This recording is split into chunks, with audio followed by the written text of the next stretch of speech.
I'm Louis J., and I won $1 million in a lottery. You all set for this weekend? When college student Louis J.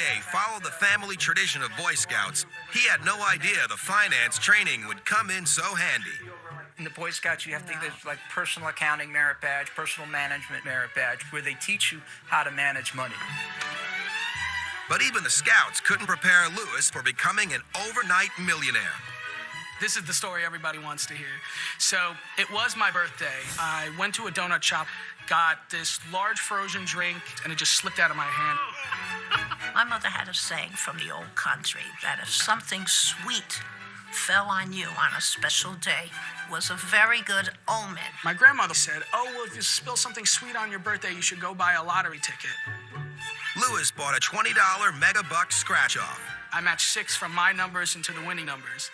And I remember when I scratched it and the prize hit $1 million. The 19-year-old Boy Scout had just collected a cool $1 million, taking home $650,000 after taxes.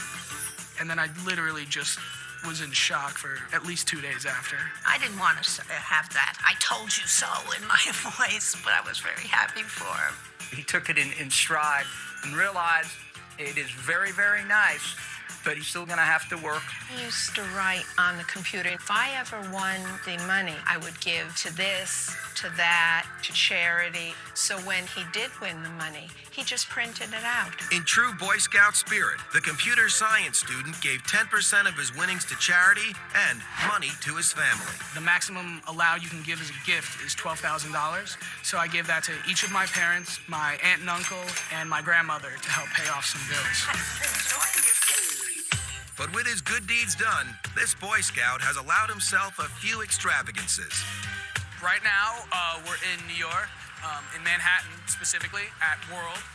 I guess my main one splurge with my money has been buying nice shoes and t-shirts.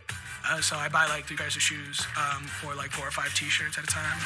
He likes to shop in New York and Miami, spending up to $1,000 in one go. Yeah, this one's cool. Because it has the hat there. This Perfect. one's nice, isn't it? Definitely, I'll take So it. the turn's gonna be $486.31. Apart from buying you a new image, having $1 million as a student can bring a lot of perks. This building right here in Newell Hall is where I lived my freshman year and my sophomore year. Like moving off campus and buying some new wheels. But Louis passed on the Porsche. So I ended up buying a 2008 Chevy Malibu LTZ, fully loaded. And I know it sounds fully loaded, but really fully loaded includes a sunroof and a 3-prong outlet in the back seat. I found a friend of mine from high school, and I moved here to this townhouse. I love living off campus. It's so much more free. Hey! The most ridiculous thing I have, besides my car, which isn't too ridiculous, is the big TV I have at my place. He hasn't gone crazy because this teen millionaire wants to grow his money for his future. All my money is invested in about 80% stocks and 20% bonds. He's gambled his remaining $550,000 on the volatile stock market. But is his luck about to run out? This is crazy. They're all just trying not to lose money. Hi, I'm Karen McHale, and I won a $1.2 million house for $50. When Karen McHale bought a charity raffle ticket, she had no idea what she was getting herself into. I saw on TV this couple in Maryland had decided to raffle their house, and they had partnered with a charity, so I decided to buy 2 of the raffle tickets for the house. For this Colorado resident, the tickets were nothing more than a donation.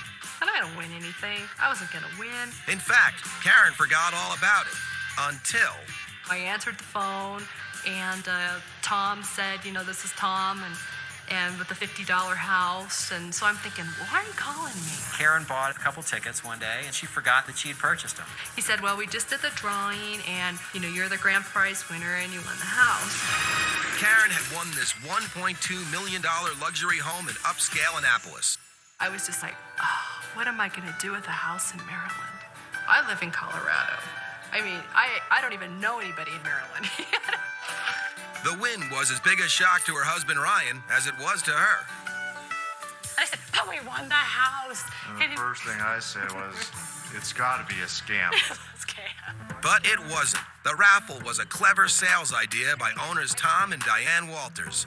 We thought this is a way that not only can we sell our house for full price, save the commissions and the closing cost, we can help out a very worthy cause in the process. The house is an impressive residence set on 2 acres near the Chesapeake Bay.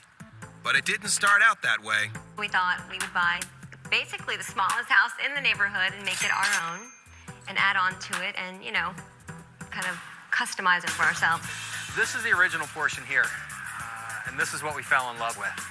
In between the 2 chimneys is the original log cabin.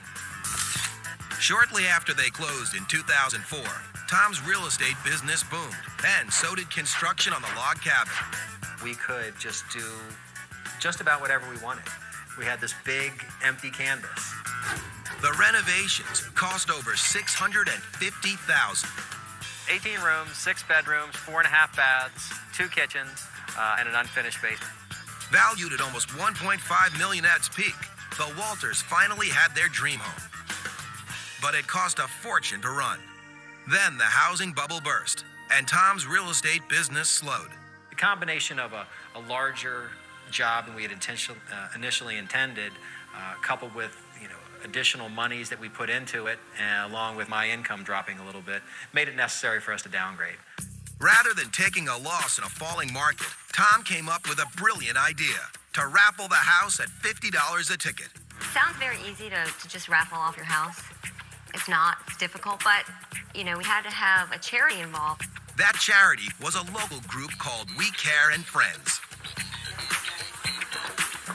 We Care and Friends is a program that works with people that fell through the cracks of life. Folks that's homeless, folks that's on substance abuse. Last year, we found out that we might not be getting any money, that we might be shutting down, and we needed help. Tom called me. We started the raffle.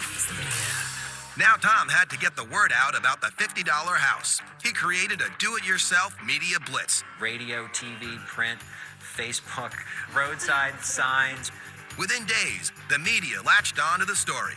The raffle sold a massive 24,000 tickets over 5 months, raising $1.2 million. But for winner Karen McHale, the house is a blessing and a curse because she forgot to read the fine print.